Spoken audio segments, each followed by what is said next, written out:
লাথি মেরেছো মেনে নিয়েছি, চাকরি দাও না মেনে নিয়েছি, কারবার থেকে তাড়িয়ে দিয়েছো মেনে নিয়েছি, ঘর মেনেছো মেনে নিয়েছি, এটা করেছো ওটা করেছো মেনে নিয়েছি, সব মেনে নিয়েছি। কিন্তু তোমার মতো জালিমকে মেনে নেওয়া কোনো রসুলের গোলামের দ্বারা সম্ভব নয়।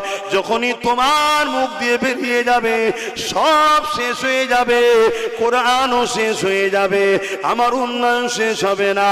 তোমার মতো জালিমকে ঈমানদার মুসলমান কখনো মেনে নিতে পারে? পারে? হ্যাঁ, মুনাফিক পারতে পারে, মুনাফিক পারতে পারে, সেটা ভিন্ন বিষয়।